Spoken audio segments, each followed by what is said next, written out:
This is in the Independent, talking about the nearly 2,000 prisoners due to be released early. Music could be heard playing at the gates of the South London jail in one clip. They were being sprayed with sparkling wine. The Independent don't like to say it was champagne, do they? One of the prisoners said, "This is not a bonus for me to be released like this, not knowing what's going on, only having housing for 3 months." Because the aftercare, the easing into society, is also chaotic and unprepared. The newspapers are complaining about this. And they are the ones responsible for it. They caused this. I'm Granniopteryx. I'm on YouTube, Rumble, BitChute and Minds.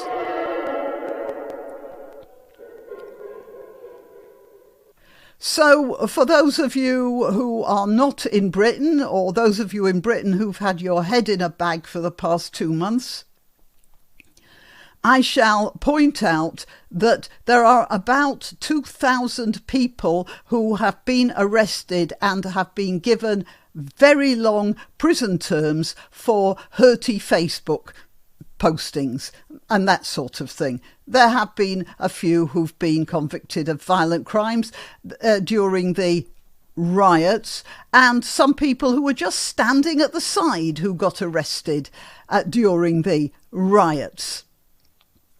Some of which were riots and some of which weren't. Now, the newspapers all sang from the same hymn sheet.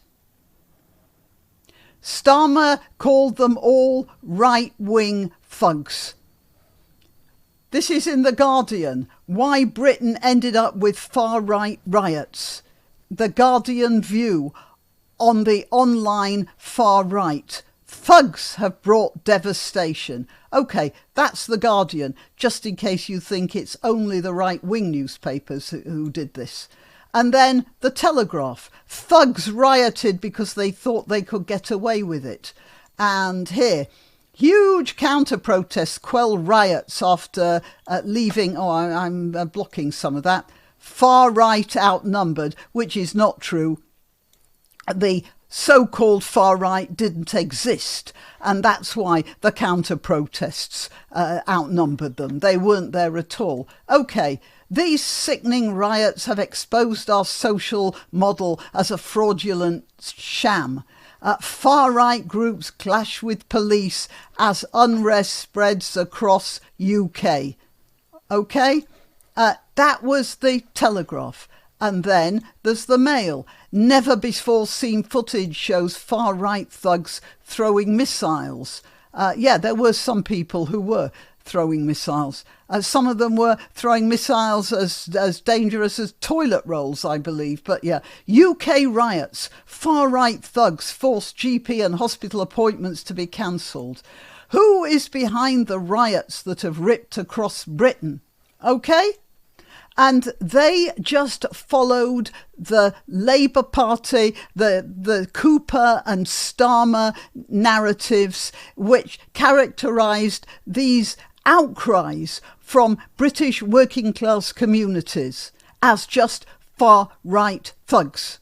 And because of that, they enabled the atmosphere in which the government felt it was OK to imprison middle-aged housewives and, well, elderly ex-train drivers or whatever.